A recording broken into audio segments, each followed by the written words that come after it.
So I'm just going to read from Galatians 5. So Christ has truly set us free. Now make sure that you stay free and don't get tied up again in the slavery to the law.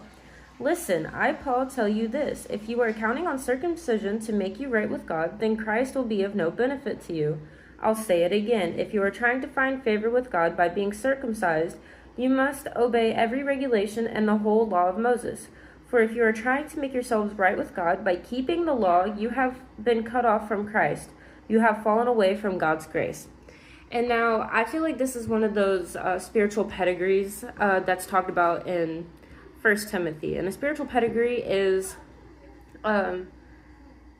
it's something that's been passed down and like in a throughout the generations. Okay, so like during this time it was being circumcised, and what that meant back then was that the Jews were saved through that, so they were trying to teach that to the Gentiles, which was kind of irrelevant because having faith in Jesus was all that you needed, and it's all that you need now. Okay, so I suggest you just go read 1 Timothy also to get an understanding of what he's talking about in Galatians 5.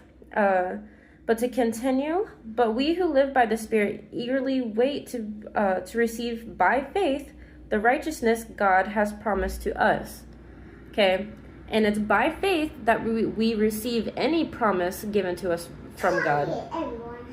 To continue, for when we place our faith in Christ Jesus, there is no benefit in being circumcised or uncircumcised. What is important is faith expressing itself in love. And now, honestly, this is kind of like when you live by the Spirit anyway, or you're walking with the Spirit and you show the fruits of the Spirit, and that's faith expressing itself in love. It's literally what that means, And to continue at verse 7, you are running the race so well. Who has held you back from following the truth? It certainly isn't God, for he is the one who called you to freedom. This false teaching is like a little yeast that spreads through the whole batch of dough.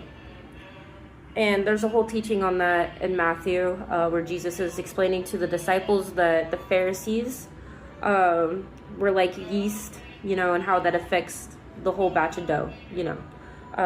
Like one little bad thing can just infect like a whole, it's like an illness in a person's body, right? And if you're not healthy, like mostly healthy, if you don't know the truth, it's going to infect you real bad.